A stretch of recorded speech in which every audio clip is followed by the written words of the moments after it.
Hello out there, and welcome back to part 5, I believe, of the Great Deck Declutter.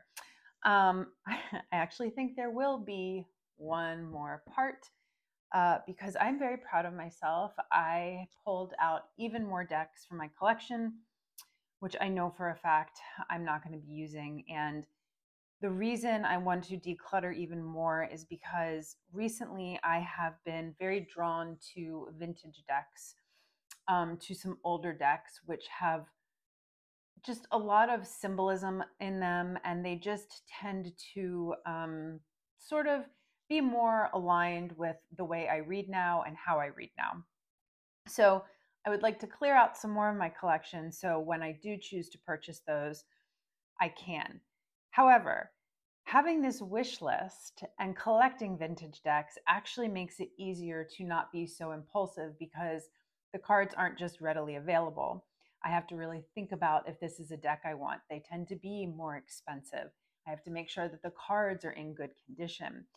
And it's funny because when I first started out reading, I didn't want to buy used decks because I was so worried about like the energy that was in the cards. But um, I don't know. I don't really resonate with that anymore, I guess you could say. I feel like if you think there's going to be like, bad vibes in the cards, that there will be. And if you get a deck and you're like, this is now my deck, it is clear. So, I mean, whatever. It's all magical thinking in the end.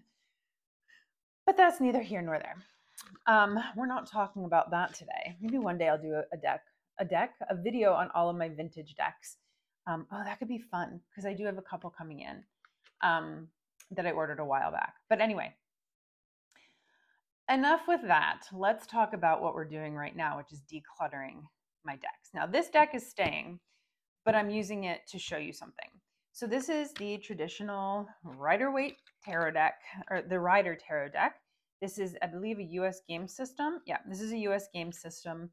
The beauty of the Rider-Waite deck is I am of a believer, if you are just starting out and you're a beginner in tarot, pick a system, pick the Marseille, pick the Rider-Waite Smith, pick the Thoth, but learn that system and then buy other decks that resonate more with you. Or pick a system, learn that system, and buy decks simultaneously that resonate with you. But I do think it's very important to learn a system of tarot so that when you read, you're well educated, right? You understand the history a little bit. You understand what you're reading. You understand the symbolism and why the colors and the clothing and all of the different aspects of the card were picked. And it's only going to help you later on give an even better, more in-depth reading. But I had this deck for a while. I'm not sure where it came from, and I apologize. It's really kind of dark out today. I usually film these in daylight, but I had to use some artificial light in order to get this video done. So there may be some reflection. So I apologize in advance. Anyway, sorry. So this is just the traditional Rider-Waite Smith deck.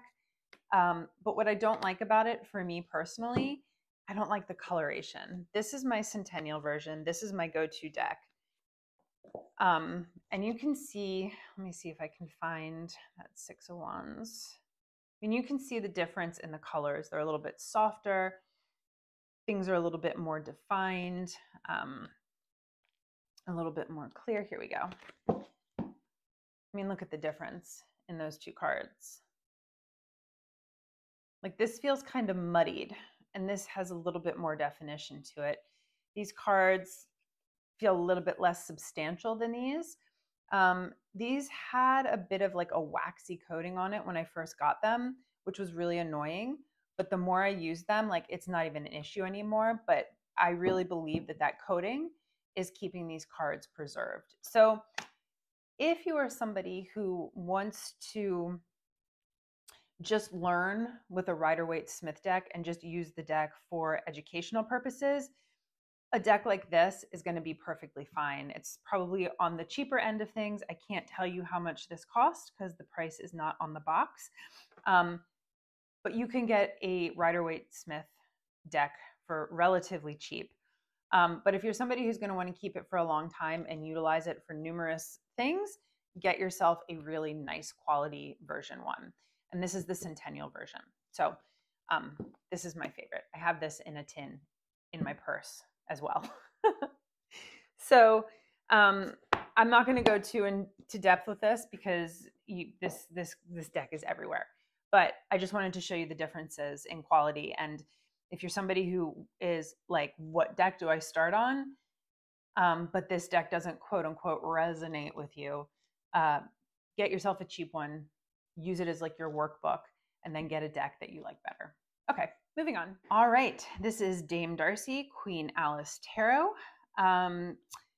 I am also getting rid of the Dame Darcy Mermaid Tarot, which was one of my favorite decks, and I'm still so upset that she basically copied another deck and sold it as her own. It was really frustrating. This, as far as I know, is pretty much original artwork. I just don't really, I don't know, it just wasn't working for me. I think some of the cards are more effective than others. I love. Why are these? Oh, that's fine. Why are these like this? Why is this deck like this? Okay, sorry. I'm talking to myself as I film this video. Anyway, moving on. I think some of the cards are a little more effective than others. I have Alice in Tarot Land, which is a super busy deck, but it reads true to the Rider-Waite Smith, and it's kind of whimsical and quirky, and even though it's busy, I can get right to the point because it's Rider-Waite Smith style. Some of the cards feels like it follows the RWS, but some just feel like really off base, and it just lacks in consistency for me. I think that perhaps if the images weren't as busy, maybe it would be different, but her style is busy. Her style is quirky. And I think that's the beauty of these decks. This may not bother some people. For me, personally, it does.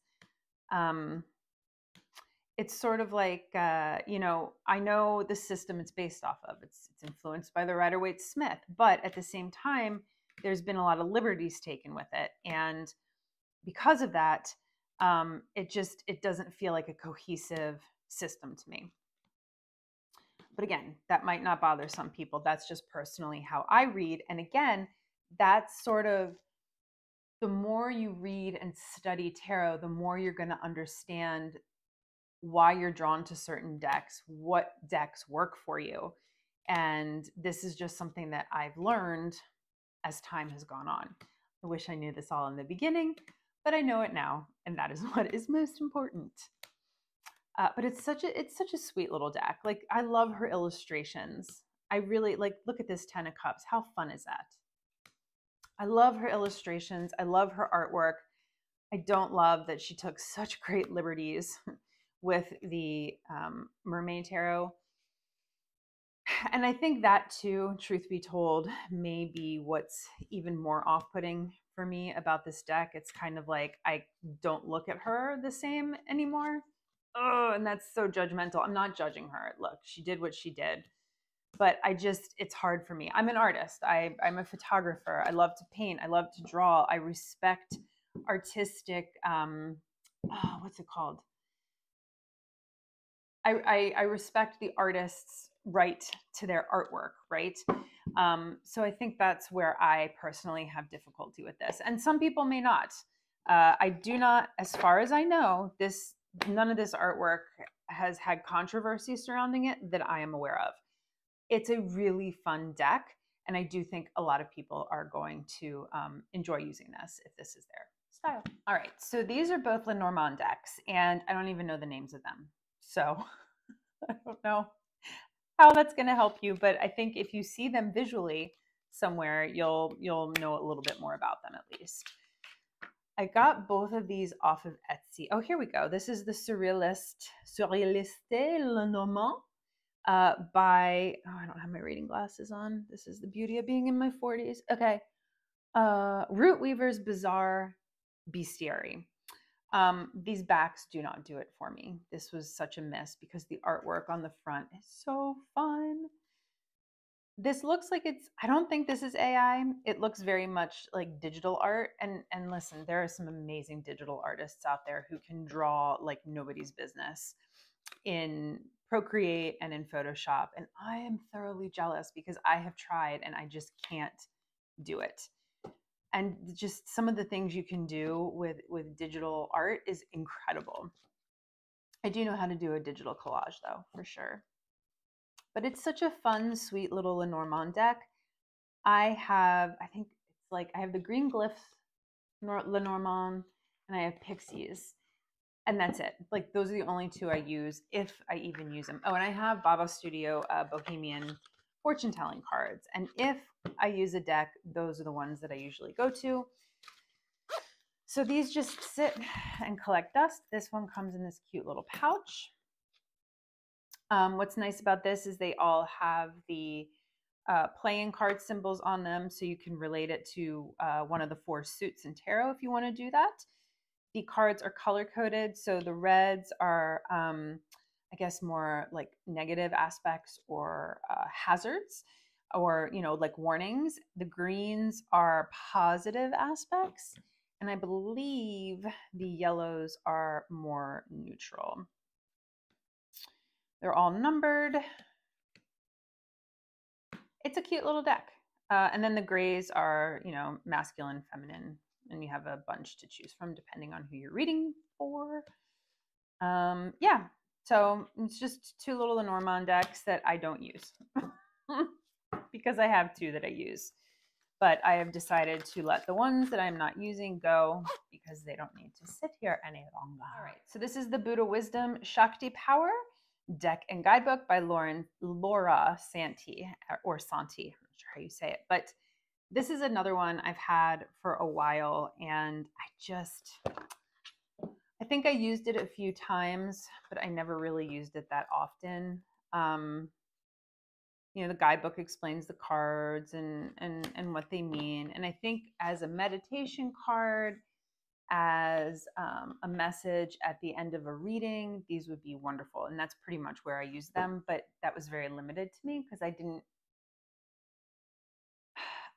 I have certain decks that I do that with, and this isn't one of them. But you can see, like, this is Waite Mahakala, God of Prosperity and Wealth. Wish others wealth and happiness, and yours will come too. So it has beautiful, messages like that. The art is really cool. Again, that's probably why I was even drawn to it in the first place. But really cool art, beautiful messages. And I do think this would be best utilized just as a, having a message at the end of the reading, something to ponder, something to think about, or as a meditation card, a daily pool where you can meditate. Why are these all, I don't know why they're all messed up. But they're nice. Great card, great card stock. They're going to last a while. Really pretty. Unfortunately, I don't have much to say about them. I'm finding I don't use my Oracle cards as much as I used to anymore. The more I'm studying tarot and reading tarot, the less I'm using Oracle. And I think if I even use Oracle now, it's at the end of a reading as advice or just something to ponder. So that's why I don't use message cards like this as much anymore, because I'll pull 3 Oracle cards and read them together as the message at the end of the reading. So yeah, that's this deck. Buddha Wisdom, Shakti Power. Moving on. When I first saw this deck in the store, I remember I saw this and I was like, this is really cool. I had just started wanting to learn more about alchemy and the Golden Dawn and all of that good stuff. And I picked up this deck and I was like, why is this so heavy? This must have an amazing book with it. So I opened it up and it has a serious book. Okay. Like in-depth, serious book. But the issue is not the book. The issue truly are the cards. Truly, the cards are the issue. Like, serious. I mean, look at the size of these things. It's the size of my hand. So this has never been used. I've looked through it. I think this would be a really wonderful deck for somebody who wants to learn about tarot and alchemy. And I think this would make a fantastic deck to do a daily pull and journaling with. I don't, and I'm not going to. I'm just not. They're super thick. They're going to wear really well. Obviously, you're not going to be able to shuffle this like a normal deck. But I do think that, you know, the amount of detail in here is also part of the beauty. And if you were to make this deck, sorry, there's a big reflection on it. You can see they're super glossy. If you were to reduce this in size at all, you're going to lose all of this incredible detail that is woven throughout these cards. So I can understand why they're ginormous. And I really wish that I wanted to keep this and pull them as a daily card and like to put up in a card stand and stare at and kind of meditate on anytime I sat down at my desk. But I haven't, and I'm not going to. And even as I'm looking through this deck, I really want to keep it, but I can't. I can't. I have other decks that I'm going to use and that are coming in. But it's really phenomenal. I mean, even there's the detail in the ship. There's a person there. What does that mean in relation to the card? What about the trumpeteers? What does that mean in relation to the card? There's so much going on. So much going on in these. And it would make an incredible study deck for somebody, for sure. Like a 1,000-pound study deck, but that's not that much. But it's a heavy deck. It's heavy. So much going on.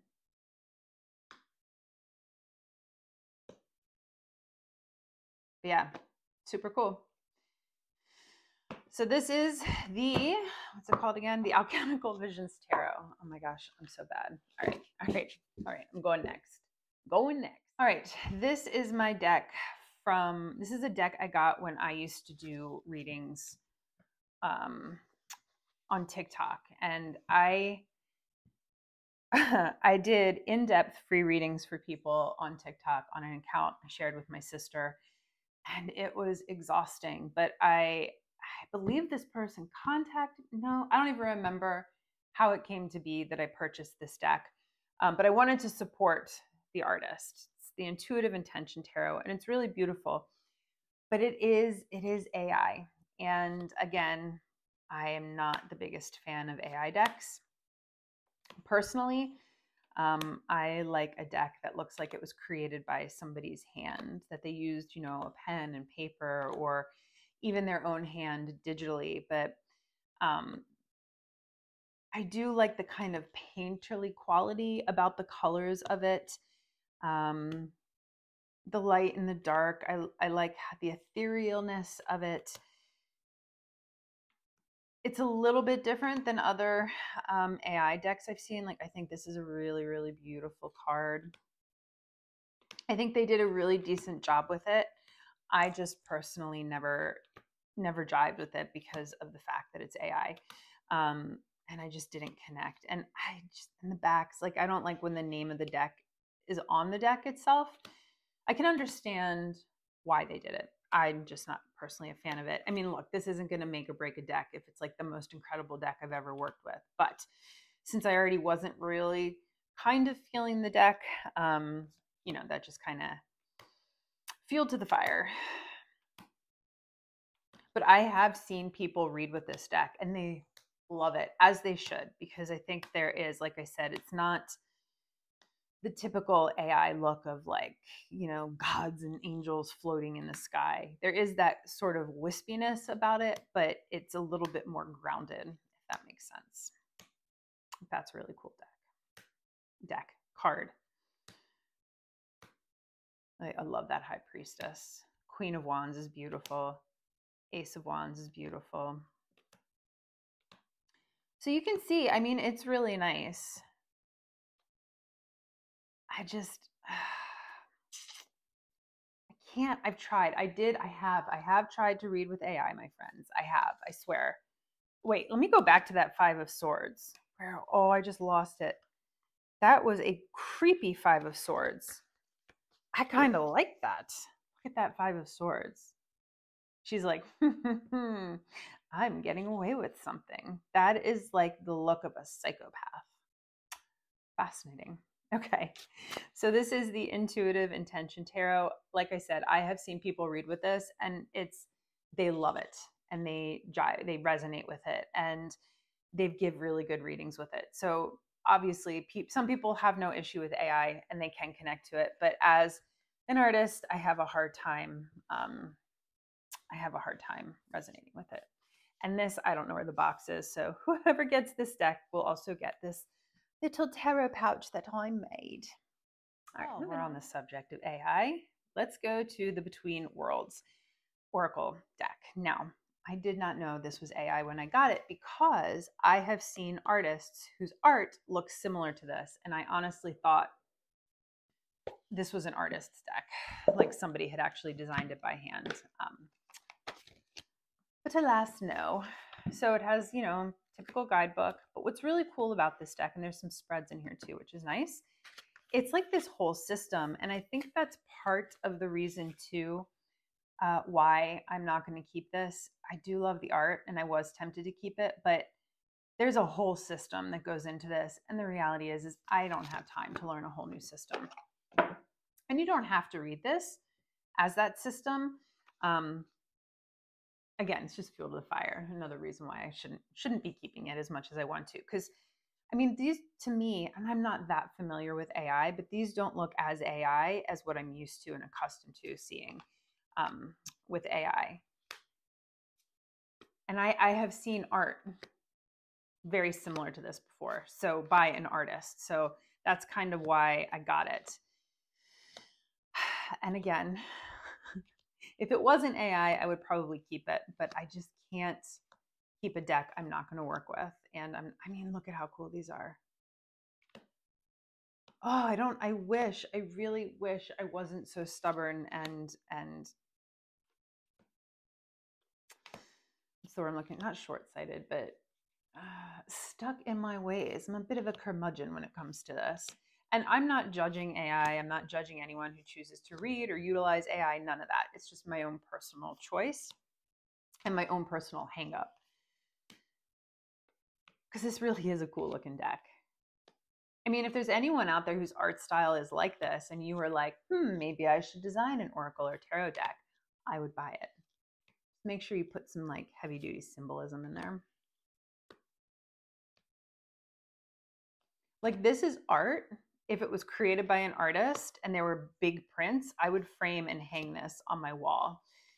But it's not made by an artist. It's artificial intelligence, and it's just weird. I can't wrap my head around it. And maybe it's because, you know, I'm 46 that I can't wrap my head around it. But I just, you know, that's how it feels. Like, that's the best way to describe it. But it's a really cool looking deck, as you can see. So if this doesn't bother you, this is a beautiful deck.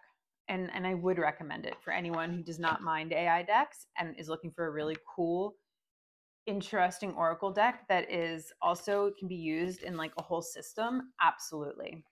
But for me, I can't get over my own personal hangups.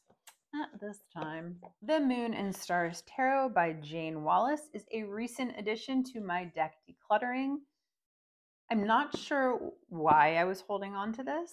I have used this deck quite a bit.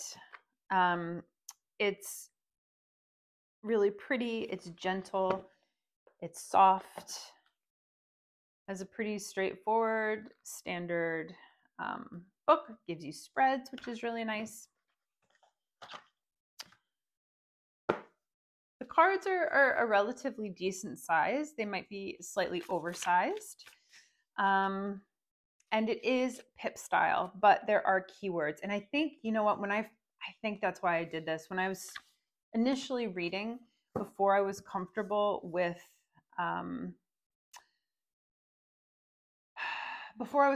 reading without guidance of keywords, and I wanted to learn a more Marseille style like pip deck, I purchased this.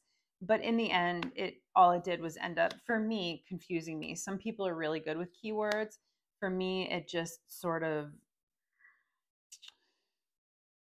it keeps me from being, or from intuitively being able to flow with the reading, right? And like the Five of Swords, it says revenge, but the Five of Swords is not really about revenge. And I don't know, the keywords just didn't resonate. And even though I was still learning and trying to read pips, I had enough of a knowledge of the Rider-Waite Smith that some of these, and maybe this is what it means in Marseille, right? The Five of Swords does mean, you know, revenge in Marseille, but I wasn't accustomed to reading that at that time. So yeah, but it's a very gentle deck. It's pretty minimal, pretty minimalistic at its heart. There's really not much symbolism in it. So again, like, why am I going to keep this deck if it doesn't have what I desire in a deck? But it's pretty, it's gentle. It's gentle, I will say that.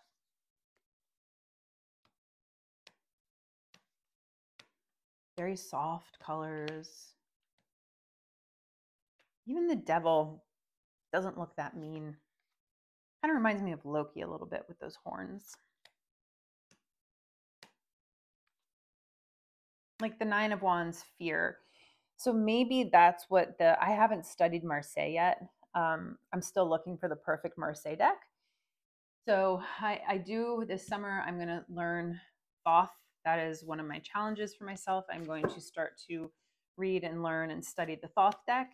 And I also want to learn to read and study the Marseille deck to be the best and most well-rounded reader that I can possibly be. I just think for me, learning all the systems is just going to help me read far more intuitively, and it's just going to make reading all decks 10,000 times easier. So, that's Nine of Swords is trauma.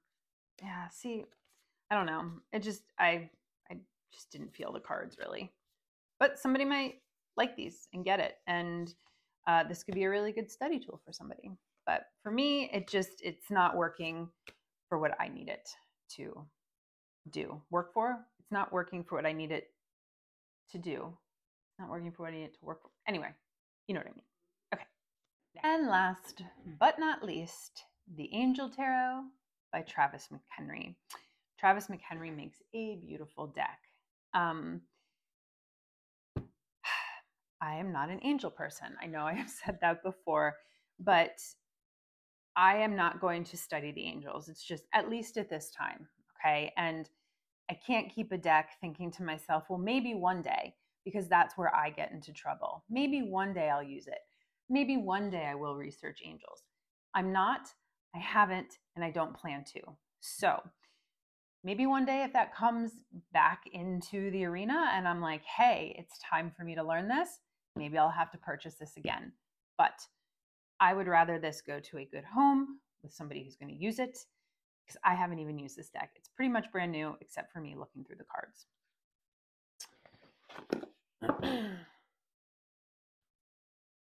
Nice little deck.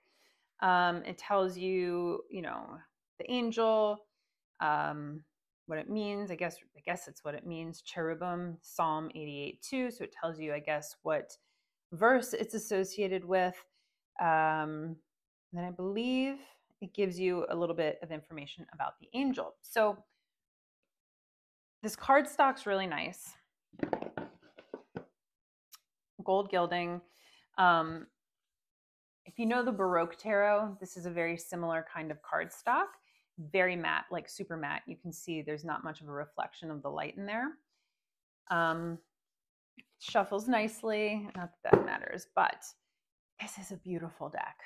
It's simple, straightforward.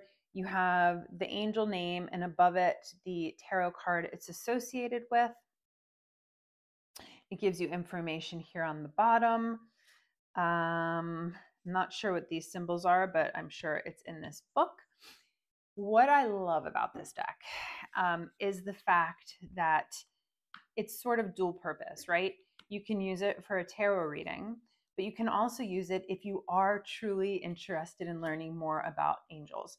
And I love a deck that is a dual purpose deck. I actually have an Oracle deck in my personal use right now, a deck that I'm using for my personal use right now called the Astro Soul Oracle. And I know a little bit about astrology. I don't know a lot. I'm not learning astrology to,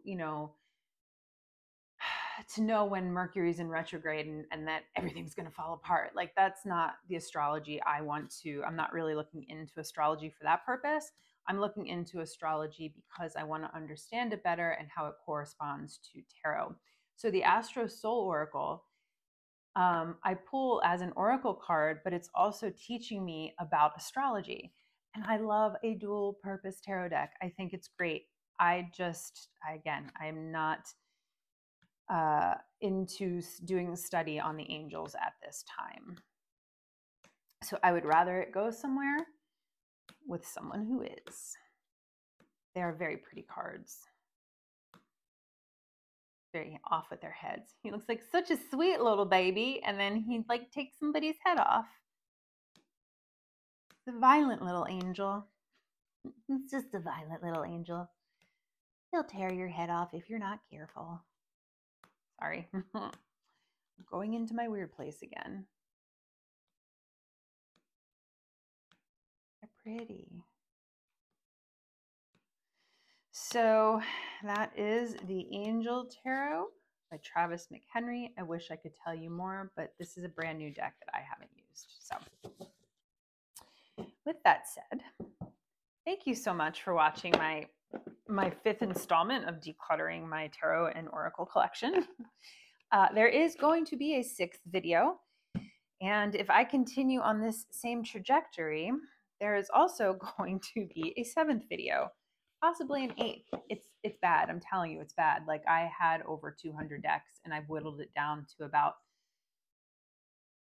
115, something like that, and I do want it to shrink even more. So thank you so much for watching. I hope this has helped you in some way, either decide on a deck or decide against it. And I'll see you next time around. Cheers.